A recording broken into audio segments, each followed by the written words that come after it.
Happy New Year. Let's talk about the most anticipated movies of 2025. Since it is the year 2025, I have 25 films that I wanted to talk about. This is not going to be a perfectly extensive list. I'm sure there's movies that will get delayed. I'm sure there's some movies that will get added to the slate.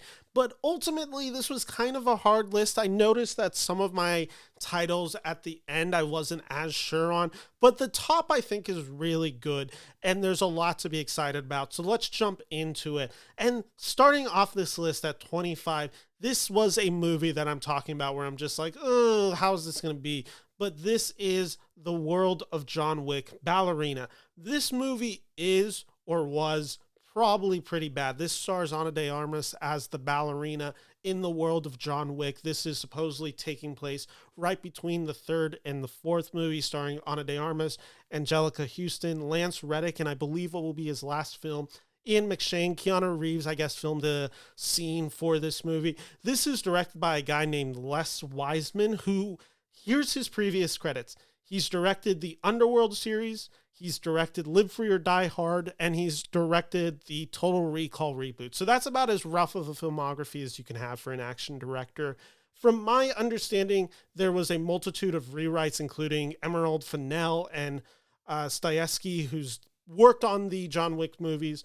He oversaw 2 to 3 months of reshoots for this movie where Wiseman was not present.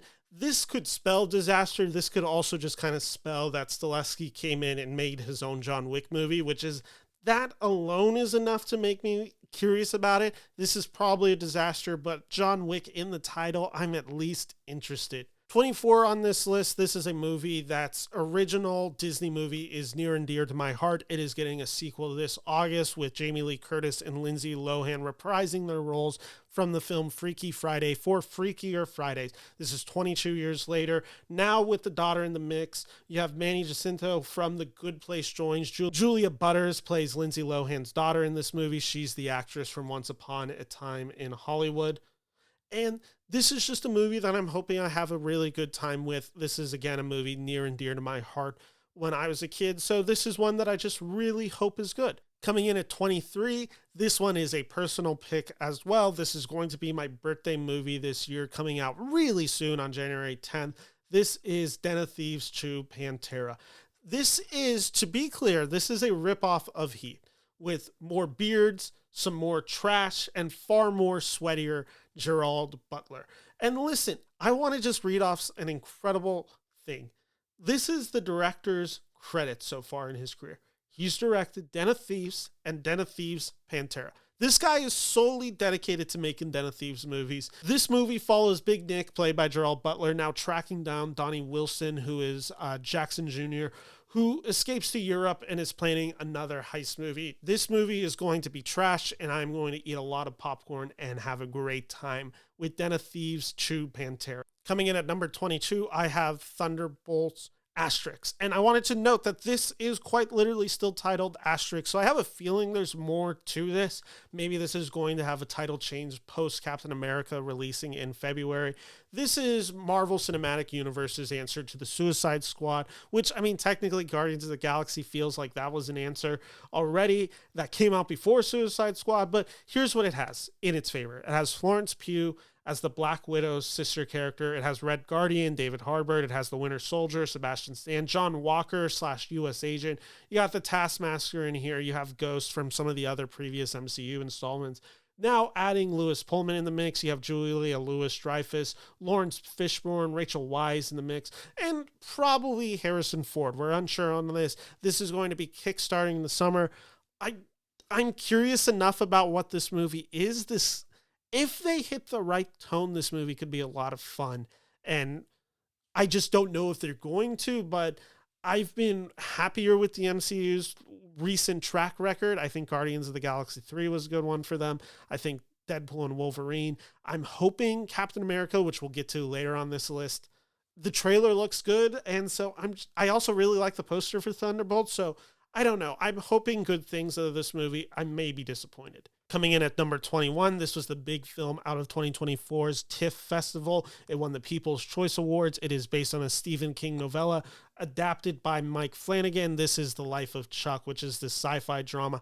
I tried reading what the premise of this movie is. I don't really understand it. All I know is you got Tom Hiddleston in this movie. You got Jacob Tremblay, Chiwetel Ejiofor, Nick Offerman, Mark Hamill, Karen Gillan, a lot of really talented cast members coming in this movie.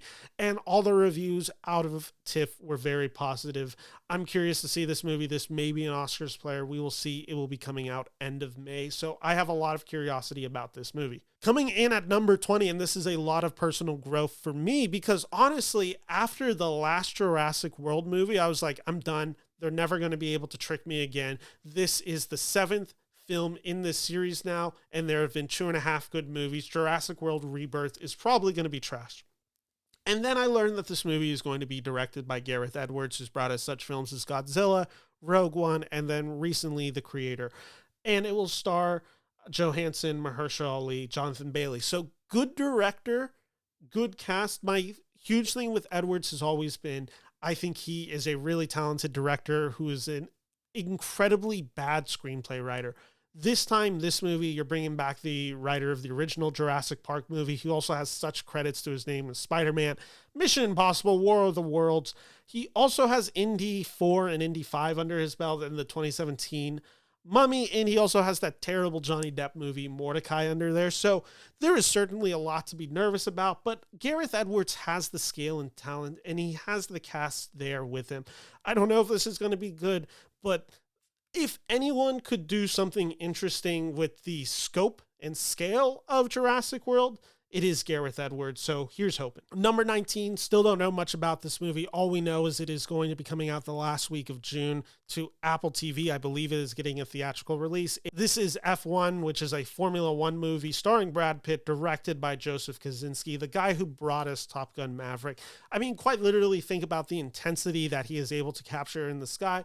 Bring it to Formula One movie. I have to be interested and excited about this movie. So still don't know much about it. I know the budget for this movie has ballooned, but you got me on that alone. You've got me on Joseph Kosinski making another movie where men go fast. Coming in at number 18, I have The Monkey, which is Oz Perkins. He directed the movie Long Legs last year, which is based on a Stephen King short story.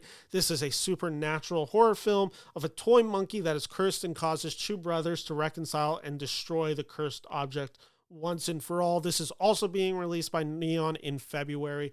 Oz Perkins really impressed me with Long Legs. I think he's really good at capturing an atmosphere and attention and bringing in a Stephen King story. There's a lot to be interested and excited about. We'll be seeing this movie soon.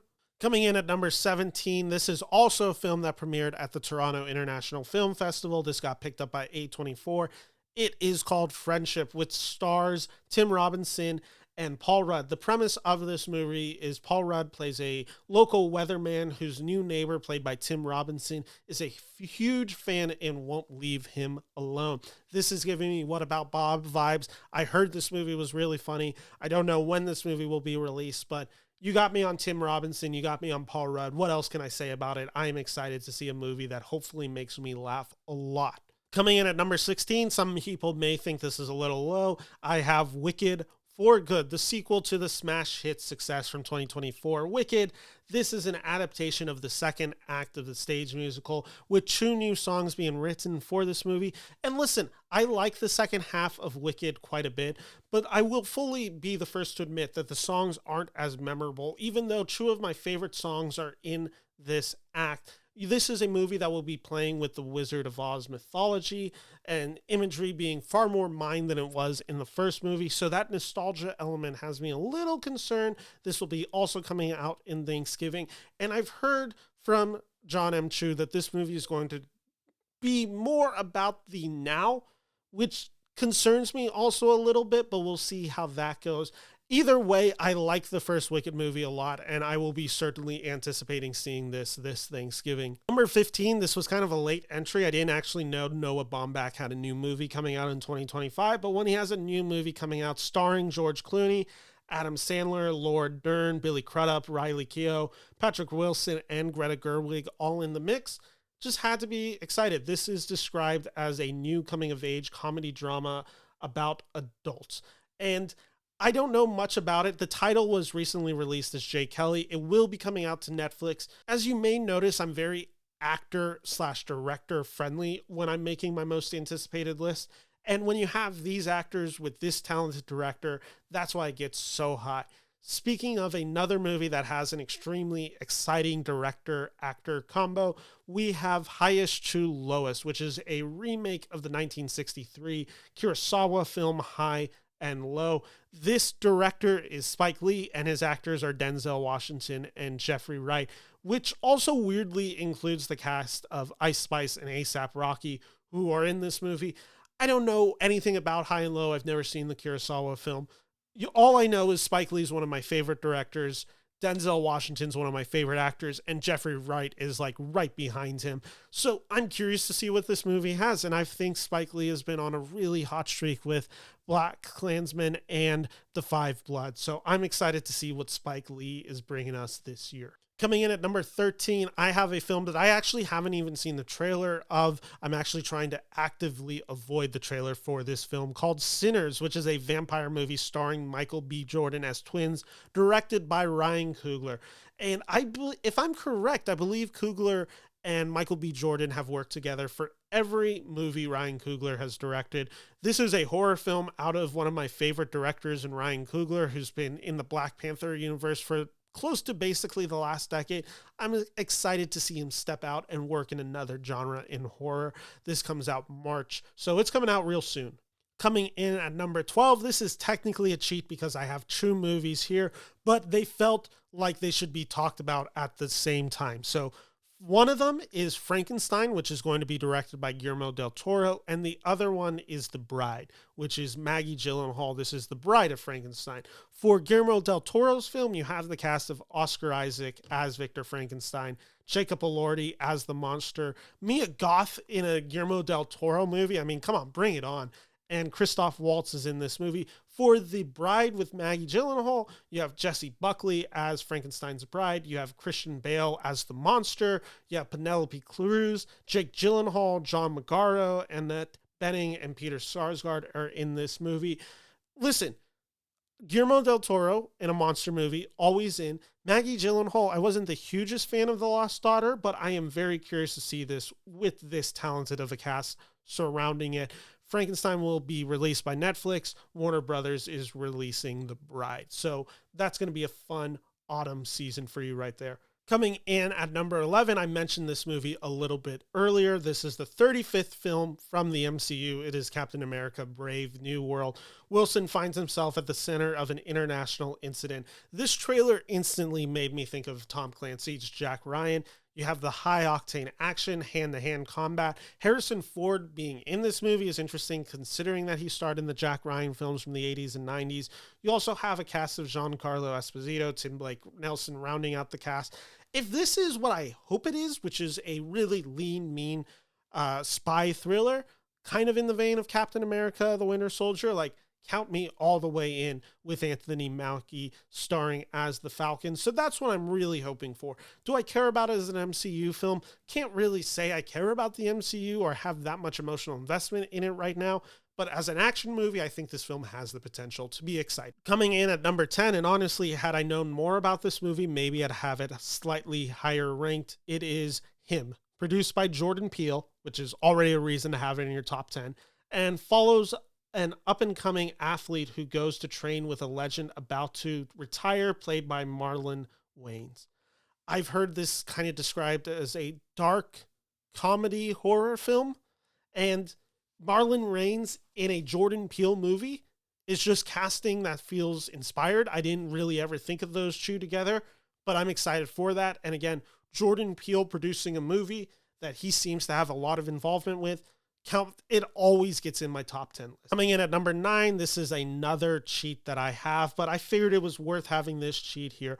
The Safdie brothers, although they may have separated and they're doing their own projects, they are both working for the same studio, both with sports movies coming out this year. One of them is Marty Supreme. The other one is The Smashing Machine. Marty Supreme is a sports drama set in the world of competitive ping pong, which is a crazy premise. It stars Timothée Chalamet, Gwyneth Paltrow, and Tyler, the Creator. This is directed by Josh Safdie. The Smashing Machine, which if I had to say I was more excited for one of them, The Smashing Machine is the one I'm probably more excited for. This is directed by Benny and stars Dwayne "The Rock" Johnson, which follows former wrestler and MMA fighter Mark Kerr through his success as he battles an addiction to painkillers. Emily Blunt co-stars in this movie. This is, again, where I'm just like, if The Rock can do something really interesting here, and this sounds like this is a personal project for him and one that he really wrestled with, I am curious to see what comes from it. So both of these films from these two talented directors, hope we get to see them reunite someday, but they're both here, both A24, have high expectations for both. Coming in at number 8, I have Mission Impossible: The Final Reckoning. Tom Cruise battles AI in what may be his last turn as Ethan Hawke. This is the conclusion to the 2023 film. Yeah, Dead Reckoning. And I mean, these movies are always extremely entertaining to see in theaters. They're maybe never my favorite movies of the year, but they're sometimes my favorite movie-going experiences of the year. And if this is really Tom Cruise going all out, if this really is his last movie as Ethan Hunt, then you know he is bringing the goods for this movie. Coming in at number 7, and I believe this is my last cheat on the list, I have the project/works of Alex Garland here. One of them is Warfare, which he co-directed, and the other one is 28 Years Later, which he co-wrote. And like I said, I've been a huge Alex Garland fan, and specifically Civil War is my favorite film of 2024.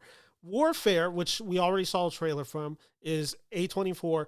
Warfare, which is directed by Alex Garland and Ray Mendoza. This is based on Mendoza's real-life experiences during the Iraq War as a former Navy SEALs, as the SEALs travel through a hostile area in 2006. Here's the cast: Will Poulter, Kit Connor, Michael Gandolfini, Joseph Quinn, Charles Melton. That's a lot to be excited about. This trailer is gripping.